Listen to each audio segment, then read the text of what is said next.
नमस्कार। आज की इस विशेष चर्चा में आपका स्वागत है। आज का विषय हमारा अत्यंत गूढ़, रहस्यमयी और गोपनीय रहा है। और इसका कारण भी है क्योंकि मंत्रों के अंदर जो भी समझाया जाता है या जो कुछ भी उसका अर्थ है वो सब कोडिफाइड है। और कोडिफाइड होने का अर्थ ये होता है कि सीधे सीधे आप उसका मतलब नहीं निकाल सकते। आप ये कह सकते हैं कि ओम नमः शिवाय, तो मतलब सब कुछ जो है शिव, हे शिव, मैं आपको नमन करता हूँ। बट फैक्ट ये है कि वो शिव को नमन करने से ज़्यादा हमारे अंदर बहुत कुछ ऐसा परिवर्तित करने वाला उसके अंदर सूत्र दिया गया है जिसको हमें डिकोड करने की आवश्यकता होती है। और ऐसी क्यों आवश्यकता होती है?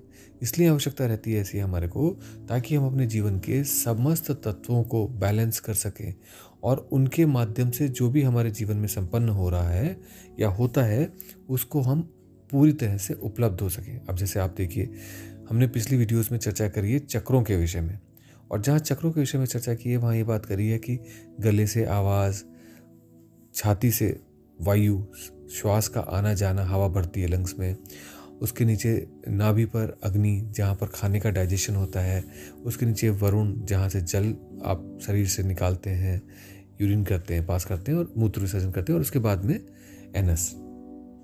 अब ये सारी चीज़ें, क्षेत्र जो है हमारे, ये विभिन्न तत्वों से संबंधित हैं। और ऐसे में इन तत्वों से संबंधित होने के कारण से अगर उन्हें किसी प्रकार से हम उन सब का अभिषेक कर सकें, उन्हें सिंचित कर सकें अमृत से, तो वो सारे पुनः सक्रिय होकर के हमारे शरीर को पौष्टिकता देंगे। और उस सशक्त शरीर के माध्यम से, उस सशक्त मन के माध्यम से हम अपने जीवन के लक्ष्यों को प्राप्त कर सकेंगे। तो वास्तव में क्या ओम नमः शिवाय मात्र एक शिव को नमन करने का माध्यम है, या फिर हमारे जीवन को कल्याणकारी बनाने का माध्यम है? हमारे जीवन में वो कल्याण हो सके, वो सौभाग्य आ सके, उसका माध्यम है। हमारे जीवन की जितनी भी समस्याएं हो, चाहे स्वास्थ्य ठीक ना हो, चाहे संपन्नता ना हो, चाहे ग्रहों के दुष्प्रभाव हो, सभी कुछ को क्या हम एक मंत्र के माध्यम से ठीक कर सकते हैं? तो शिव एक ऐसे देव हैं जो कल्याणकारी देव हैं। सभी परिस्थितियों में वो कल्याण का ही साथ देते हैं, और साथ ही वो गुरु हैं। और इस कारण से हमारे जीवन में जो संभव नहीं भी है, वो अगर हमें संभव करना है तो शिव के माध्यम से संभव हो सकता है। तो ऐसे में जो पंचाक्षरी मंत्र कहते हैं, जिसे ओम नमः शिवाय, जिसे हम पंचाक्षरी मंत्र कहते हैं, वो पंचाक्षरी मंत्र हमारे जीवन को आमूलचूल कैसे परिवर्तित करता है, और वास्तव में उसमें क्या कोडिफाइड है, क्या छुपा हुआ है जो हमें जानने की आवश्यकता है। तो उसके कई पक्ष हैं। जैसे आपने एक शिव परिवार देखा होगा। अब ये शिव परिवार में इसी प्रकार से कैसे वो चारों तरफ बैठे रहते हैं, बीच में शिवलिंग होता है, यूनिपीठ होता है, और उसके चारों तरफ देवी, कार्तिकेय, गणेश जी और नंदी, ये किसी भी क्रम में हो पर ये बैठे रहते हैं। तो वास्तव में देखा जाए तो ये 5 ही हैं।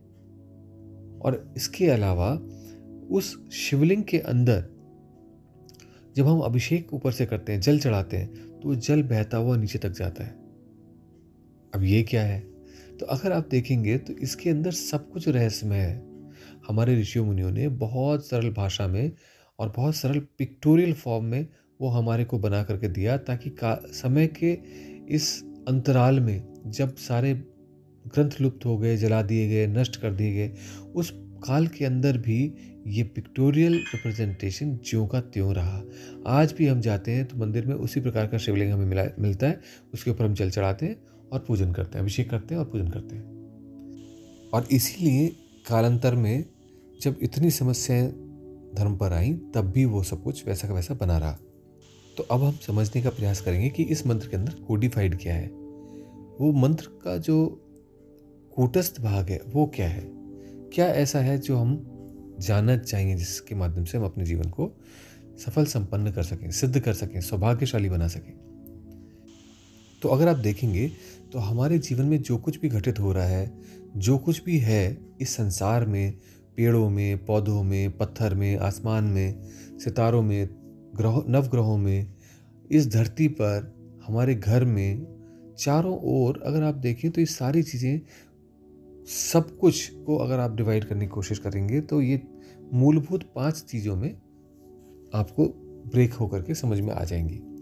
और वो 5 चीज़ें क्या है? वो है 5 तत्व: पृथ्वी, जल, अग्नि, वायु और आकाश। मैंने स्लो स्लो इसलिए कहा कि आपको रिफ्लेक्ट कर सकते हैं, आप देख सकते हैं कि यही सब है जो चारों तरफ है। कहीं पर जल बह रहा है, कहीं पर जल भरा हुआ है, कहीं पृथ्वी तत्व है, कहीं। और सबसे बड़ी बात क्या होती है कि ये एक दूसरे के साथ मिले हुए हैं और इसी से ही सारा संसार बना हुआ है। तो अब जब हमें समझ में आ गया कि ये 5 तत्व हैं और आप इनको स्पष्ट रूप से अपने जीवन में भी देखने का प्रयास करेंगे तो बहुत सरलता से आपको समझ में आएगा। आप गले से बोल सकते हैं, ये गुण है आकाश का। छाती में वायु आती है, जाती है, श्वास प्रश्वास हमारी होती है, ब्रीदिंग होती है, तो ये स्थान है वायु का। उसके अलावा फिर जब आंतों में हमारे अन्न आता है और उसका पाचन होता है, अब्जॉर्प्शन होता है उससे रसों का, तो वो काम है अग्नि का, ताकि वो उसको गर्म करके अलग कर दे। जैसे आपने देखा होगा ना, बटर को, मक्खन को जब आप कढ़ाई में चढ़ाते हैं और उसके बाद उसको गर्म करते हैं तो उसमें से घी अलग हो जाता है। ऐसे ही यहाँ पर भी आप हमारे शरीर के अंदर अग्नि के माध्यम से, जठराग्नि के माध्यम जिसको बोला जाता है, रसों का एब्जॉर्प्शन हो जाता है। रसों को अलग से निकाल करके एब्जॉर्ब कर लेते हैं और उससे हमारे शरीर का पुष्टिकरण होता है। तो ये है अग्नि का स्थान। और उसके नीचे है जल का स्थान, जहाँ से आप मूत्र विसर्जन करते हैं। और वहीं पर ही आपके अंदर, हमारे शरीर के अंदर यूरिनरी ब्लैडर यानी मूत्र की थैली होती है। ये जल यहाँ पर भरा हुआ होता है हमारे शरीर के अंदर। ये जल का स्थान हो गया। और उसके नीचे फिर हमारे अंदर रेक्टम होता है और ये पृथ्वी तत्व यानी सॉलिड फॉर्म का होल्ड करने वाला है। तो इस प्रकार से अगर आप देखें तो ये 5 तत्व जो आपको बाहर दिख रहे हैं, हमारे शरीर में कहीं ना कहीं इन 5 स्थानों पर बहुत मूल रूप से केंद्रित है।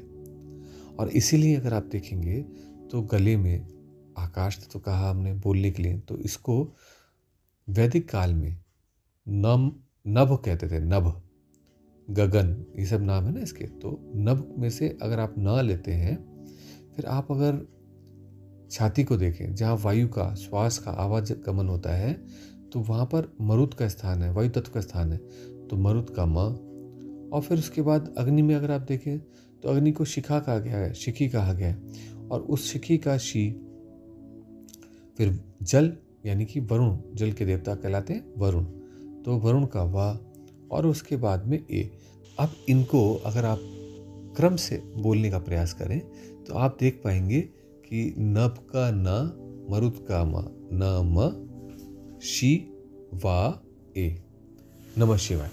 और इन सभी कुछ को जो एक सूत्र में पिरोने वाला है, जो इन पंच तत्वों के भी पहले था, वो है ओंकार, प्रणव, जो हमारे मस्तिष्क में, हमारे शरीर में हर समय गूंजता रहता है। तो वहां से हम प्रारंभ इस मंत्र को करते हैं, ओम नमः शिवाय।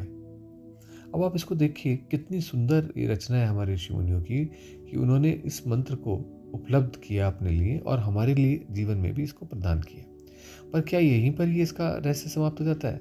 ऐसा नहीं है, इसके आगे भी बहुत कुछ है। तो आप समझने का प्रयास करते हैं कि अभिषेक क्या होता है। आपने सुना तो होगा रुद्राभिषेक।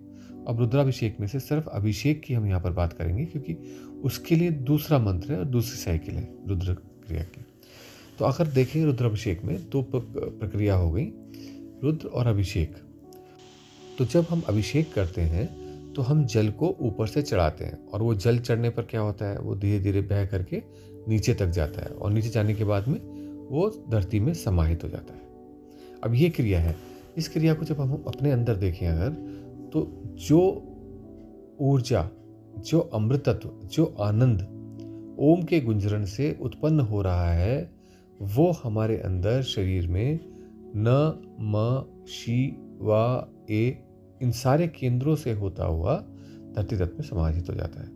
तो यानी कि सर से वो अमृत बहता हुआ आता है, गले में आता है, और गले से छाती में जाता है, छाती से नाभि में जाता है, नाभि से गोनेट्स में जाता है, एनस में जाता है।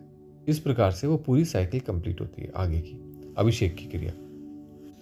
तो अगर ऐसा है तो क्या शिव का मंत्र ये पंचाक्षरी मंत्र हमें जप करना चाहिए या इसको अनुभव करना चाहिए? तो अगर आप देखें तो ये एक ऐसा मंत्र है जिसके लिए दीक्षा की कोई आवश्यकता नहीं है।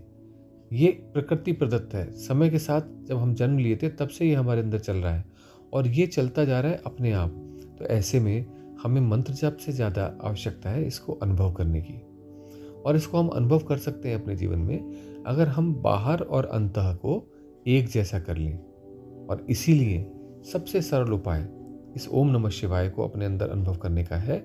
या तो आप सीधी रीढ़ रखते हुए शांति से बैठ जाएं और अपने भ्रू पे देखें, तो अपने आप नीचे की ओर गिरते चले जाएंगे और बहते बहते बहते बहते ए तक पहुंच जाएंगे। नमः से न से लेके ए तक पहुंच जाएंगे। या फिर दूसरा तरीका ये है कि आप लोटा भर के जल लेके जाइए, शिवालय में जाइए, वहाँ पर शिव के ऊपर जब आप जल चढ़ाते हैं और तसल्ली से चढ़ाते हैं, धीरे धीरे धीरे धीरे करके 2-4 बार लोटे भर के चढ़ाते हैं, तो अपने आप आपको महसूस होगा कि बहुत कुछ ऐसा था जो आप सर में लेके घूम रहे थे, छाती में लेके ब्लॉकेजेस घूम रहे थे या पेट में लेके समस्याएं इंडाइजेशन की लेके घूम रहे थे, वो अपने आप ही शांत होने लगी।